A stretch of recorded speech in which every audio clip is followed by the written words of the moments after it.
건강한 삶을 위한 우리 집 주치 TBC 클리닉 건강 365입니다. 2026년 새해도 벌써 열흘이 지났습니다. 어떻게 새 건강 계획들 잘 세우고 지키고 계신지 궁금한데요. 두 분은 어떻습니까, 예은 씨? 예, 저는요. 네. 새해 첫날 이 떠오르는 태양을 보며 다짐했습니다. 올해는 건강을 위해서 가공식품을 좀 먹지 말자라고 다짐을 했는데 주변에 왜 이렇게 유혹이 많은지 모르겠어요. 저 벌써 실패했습니다. 저도 이제 여름 전에 네. 식스팩 한번 만들어 보자 해서 식단하고 헬스장 여러 개 알아보다가 네. 친구가 그러더라고요. 뭐라고요? 거창하게 세우면 작심삼일 된다. 아. 그래가지고 식단은 깔끔하게 포기하고 어. 매일 걷기라도 하려고 하고 있습니다. 화이팅! 화이팅! 그렇습니다. 화이팅입니다. 그렇습니다. 작심삼일을 피하기 위해서는 자꾸 현실적인 목표를 세우는 게 중요하다고 하는데 올해는 더불어서 내 몸의 작은 부분들을 하나하나 점검을 해보시면 어떨까 싶습니다. 그래서 오늘 건강 365에서는 작은 신체 부위에서 발생하지만 우리 건강에 큰 영향을 미칠 수 있는 질환, 무지외반증과 치아 보철 치료에 관해서 함께 알아보도록 하겠습니다. 먼저 오늘의 주치입니다. W병원 정형외과 김태훈 과장부터 모셔보겠습니다. 안녕하십니까? 안녕하세요. 안녕하세요. 저는 W병원 정형외과 전문의 김태훈 과장입니다.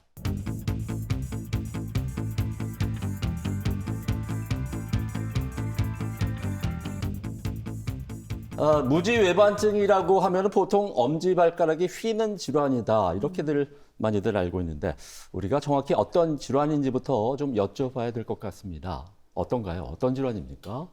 네, 무지외반증은 정확히 말하면 엄지발가락 뼈의 정렬이 3차원적으로 무너진 상태입니다.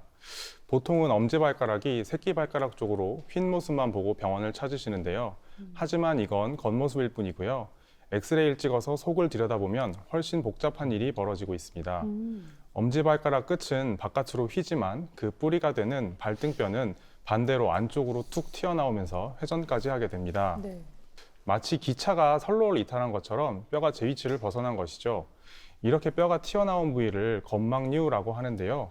신발을 신을 때마다 그 부위가 계속 눌리고 비벼지면서 걷기 힘들 정도의 염증과 통증을 일으키는 질환입니다. 네, 근데 사람이 태어날 때부터 네. 발가락이 이렇게 휘어 있지는 않을 것 같은데 이게 멀쩡한 발가락이 대체 왜 휘는 걸까요? 네, 무지외반증의 원인은 크게 유전적 원인과 후천적인 생활 습관 두 가지가 있습니다.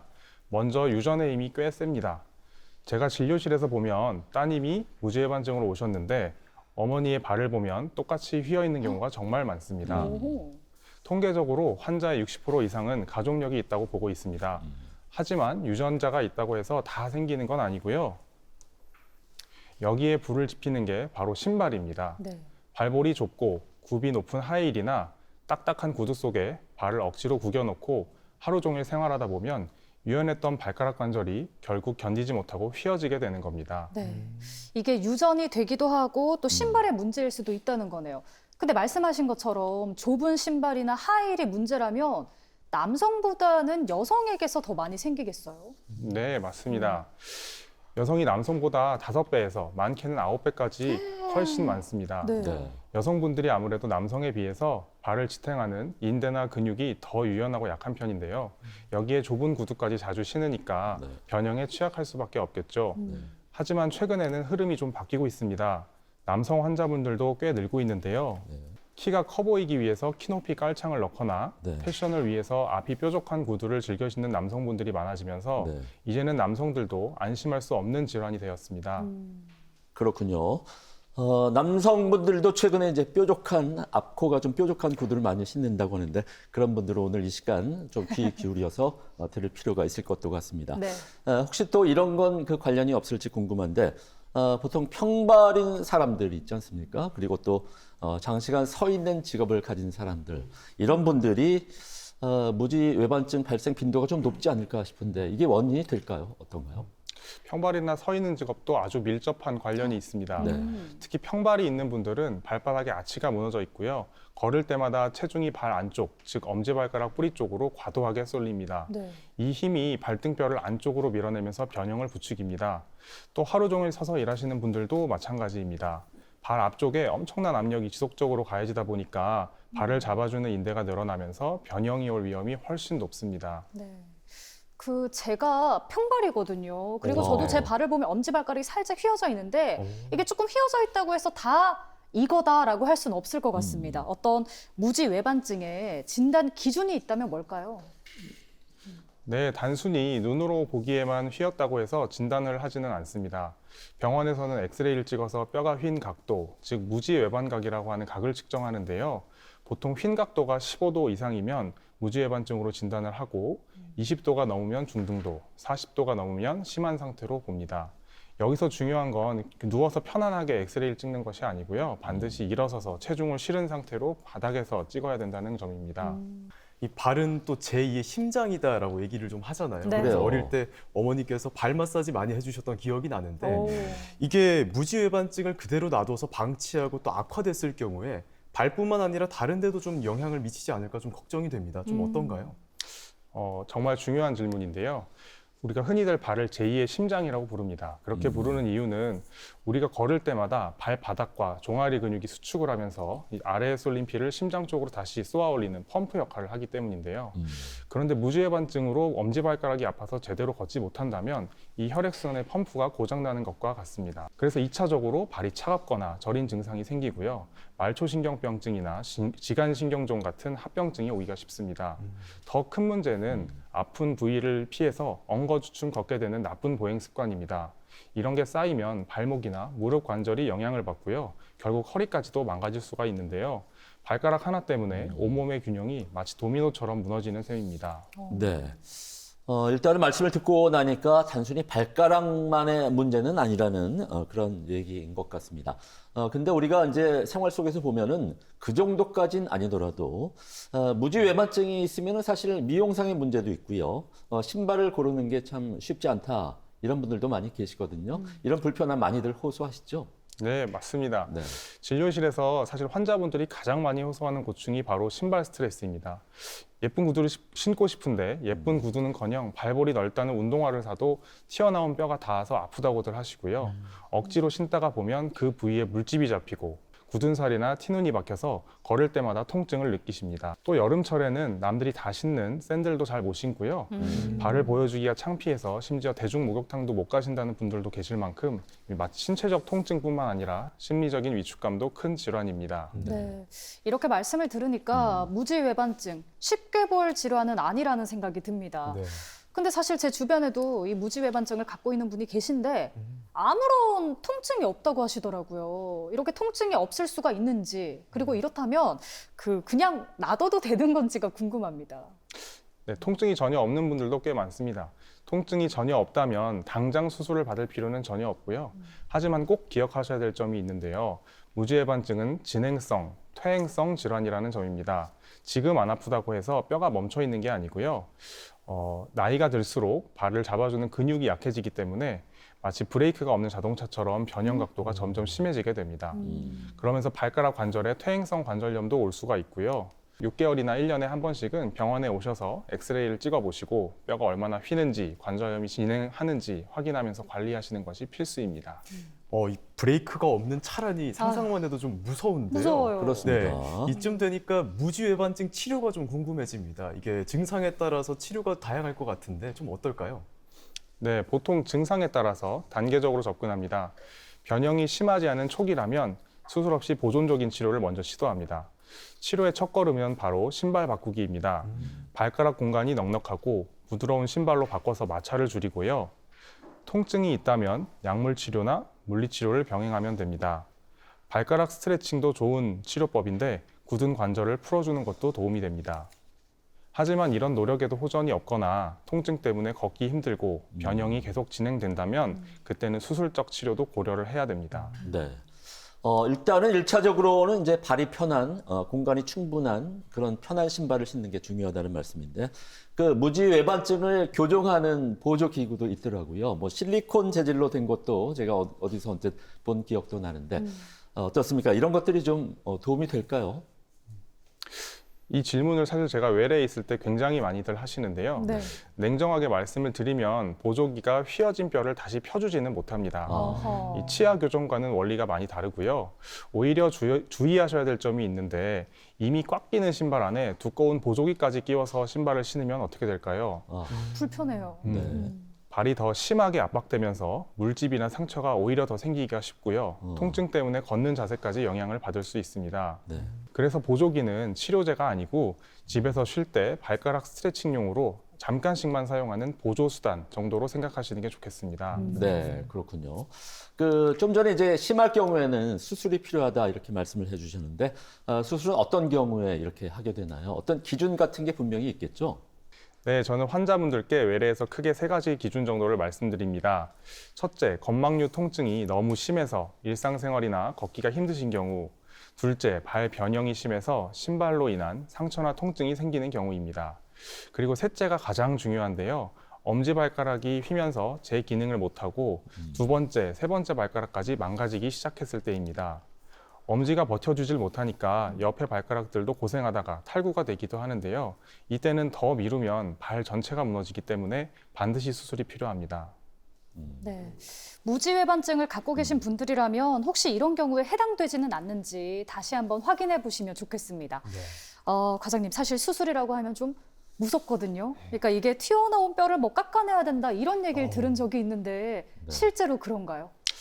네, 이 뼈를 깎는다는 게 사실 굉장히 무서운 말이라서 다들 걱정을 많이 하시는데요. 과거에는 실제로 튀어나온 뼈만 깎아내기도 했습니다. 네. 근데 그렇게 하면 근본적인 관절 안의 문제가 해결이 안 돼서 재발이 굉장히 잘 됩니다. 그래서 요즘에는 단순히 깎는 게 아니고요. 휘어진 뼈를 절골 잘라서 정상 각도로 돌려놓고 단단하게 고정하는 교정 절골술을 시행하고 있습니다. 네. 이 뼈를 다루는 수술이라서 걱정이 많이 되시겠지만 요즘은 마취와 통증 조절 기술이 워낙 잘 발달해서요. 예전처럼 많이 아프지 않으니까 너무 걱정하지 않으셔도 됩니다. 실제로 통증이 줄어드는 수술 다음 날부터 어느 정도 보행도 가능하고요. 오. 입원 기간도 5일 이내로 짧은 편입니다. 네. 네. 그래도 이제 뼈를 자르고 돌린다고 하니까 좀 무서웠는데 찾아보니까 생각보다 걱정 안 해도 될 것 같더라고요. 네. 요즘에 효과적인 수술법이 개발됐다고 들었습니다. 무지외반증의 최소 침습 수술. 교수님, 이건 어떤 방법인가요? 네, 최근 환자분들이 가장 관심 있어 하시는 수술법이죠. 말 그대로 내 몸의 상처를 가장 작게 최소화시키는 방식으로 수술을 하는 겁니다. 기존의 수술법은 피부를 5에서 10cm 정도 길게 째고 수술을 했다면 최소 침습 수술은 2, 3mm 정도의 아주 작은 구멍 3, 4개만 뚫고 진행을 합니다. 네. 그 작은 구멍으로 셰논버라고 하는 특수한 기구를 넣어서 뼈를 교정을 하는 건데요. 수술 후에 꼬맬 필요도 별로 없고요. 흉터가 눈에 띄지 않아서 미용적인 만족도가 아주 높은 수술입니다. 네. 아무래도 이제 각종 질환에 있어서 수술적인 치료를 들어갈 때 최소 침습 수술은 환자들이 이 후유증이라든가 회복 기간이 짧기 때문에 많이 선호하는 그런 수술 방법이기도 한 것 같습니다. 특히나 이제 수술을 두려워하는 분들에게 아주 희소식인 것 같은데 이런 최소 침습 수술을 하게 될 경우에 무지외반증 교정 효과가 좀 많이 있나요? 어떤가요? 이 부분이 가장 오해가 많으신 부분이라 오해가 없으시도록 정확히 말씀을 드리겠습니다. 네. 최소 침습 수술은 분명한 장점이 있는 최신 수술입니다. 하지만 기존 수술보다 우월한 만능 수술은 아닌데요. 작은 구멍으로만 수술을 하다 보니까 의사가 뼈와 인대를 직접 보고 교정하는 개방성 수술에 비해서 아무래도 그 정교함이 떨어질 수밖에 없습니다. 특히 무지외반증은 뼈뿐만 아니라 힘줄이나 관절막도 망가지는 질환이라 잘 교정을 해줘야 되는데요. 최소 침습 수술로는 이걸 완벽하게 하기가 굉장히 어렵습니다.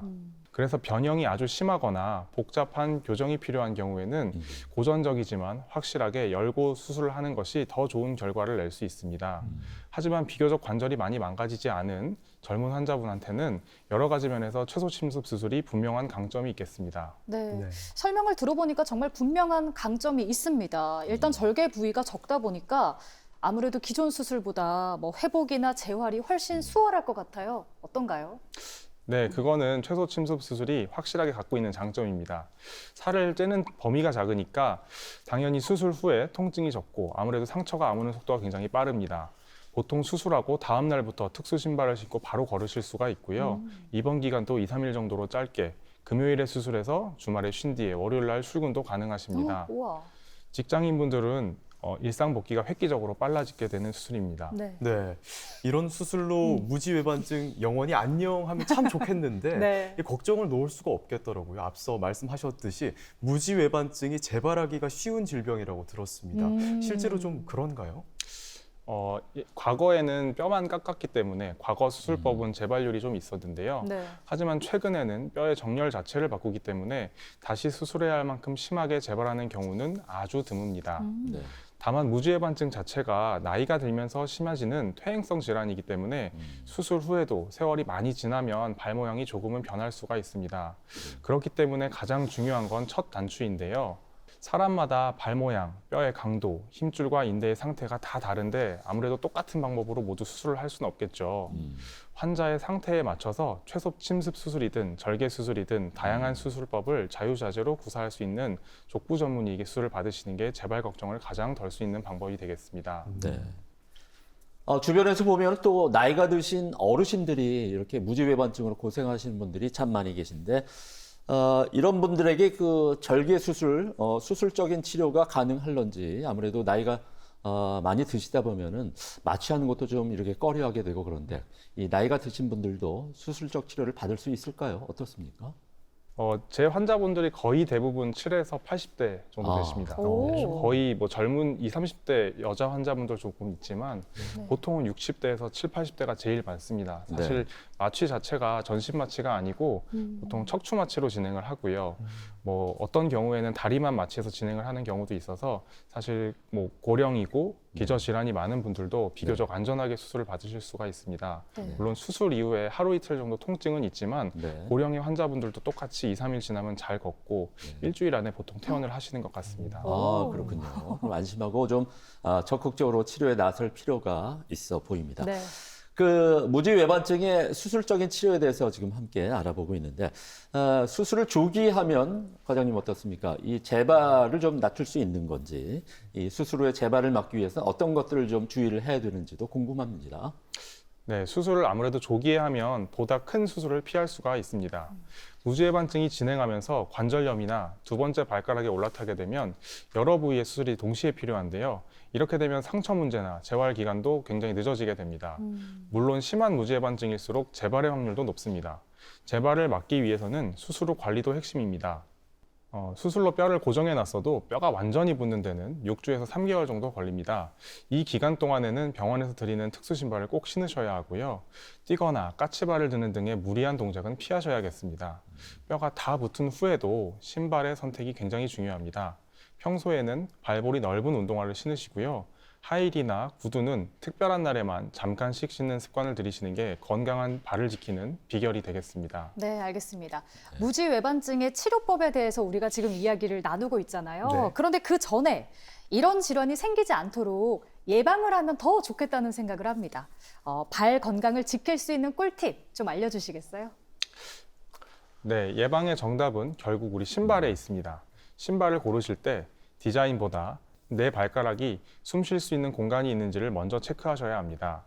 발가락을 꼼지락거릴 수 있을 만큼 앞의 공간이 여유로운지, 굽이 높지 않아 발 앞쪽의 압력이 덜 가는 게 좋습니다. 직업상 어쩔 수 없이 구두를 신어야 되는 분이라면 출퇴근 시간이나 점심시간만이라도 편한 슬리퍼나 운동화를 갈아 신어서 발에게 편한 시간을 주시는 게 좋습니다. 네. 네, 발을 좀 많이 아껴줘야겠다는 생각이 듭니다. 이 무지외반증 예방에 도움을 주는 발 운동이 있다고 또 들었거든요. 어떤 게 있을까요? 네. 댁에서 TV를 보시면서 쉽게 따라 하실 수 있는 운동 2가지가 있어서 추천을 해드릴게요. 첫째는 발가락 가위바위보입니다. 네. 가위바위보. 엄지만 올리고 나머지 발가락을 내리거나 반대로 엄지만 내리고 나머지 발가락 올려서 스트레칭을 하는 방법이고요. 발가락을 쫙 펴는 동작을 반복하면 네. 굳어있는 발근육과 인대를 시원하게 풀 수가 있습니다.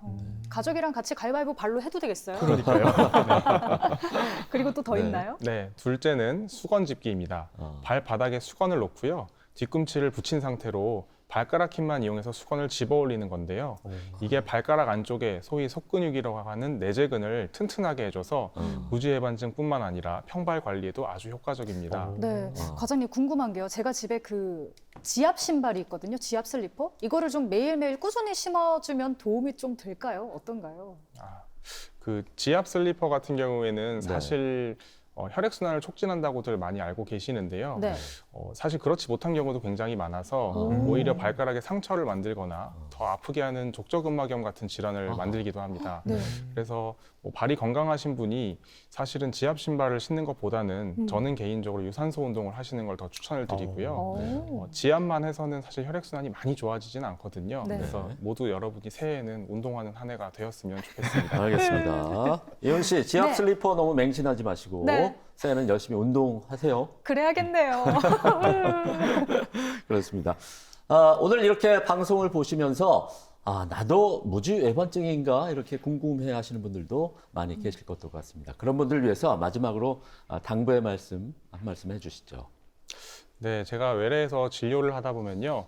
발 모양이 부끄럽다고 병을 숨기다가 너무 늦게 오시는 분들이 많아서 참 안타깝습니다. 사실 저희 할머니도 굉장히 심한 무지해반증 환자셨는데 어렸을 때는 그게 병인지를 잘 몰랐다가 근데 돌아가시고 나서 제가 고쳐주지 못했다는 아쉬움이 굉장히 많이 남는데요. 무지해반증은 단순히 못생긴 발이 아니고 적극적인 치료가 필요한 발의 중요한 관절 질환입니다. 특히 요즘은 수술 기술이 굉장히 좋아져서요. 통증도 적고 회복도 굉장히 빠릅니다. 아무래도 요새는 100세 시대니까 네. 100세 시대에 건강하게 걷는 것만큼 큰 복이 없는 것 같습니다. 네. 발의 통증으로 걷는 즐거움을 잃지 마시고요. 늦기 전에 꼭 족부 전문의와 상의하셔서 네. 가벼운 발걸음을 되찾으시길 바라겠습니다. 그렇습니다. 근데 이렇게 과장님께서도 방금 말씀을 해 주셨지만은 우리 몸을 지탱하는 발이 무너지면 우리 몸 전체 균형도 무너지게 됩니다. 그렇게 되기 전에 발의 불편함이 느껴지면 족부 전문의를 찾아서 꼭 여러분 검진을 받아보시길 권해드리겠습니다. 지금까지 도움 말씀에 W병원 정형외과 김태훈 과장과 함께했습니다. 좋은 말씀 감사드립니다. 고맙습니다. 고맙습니다.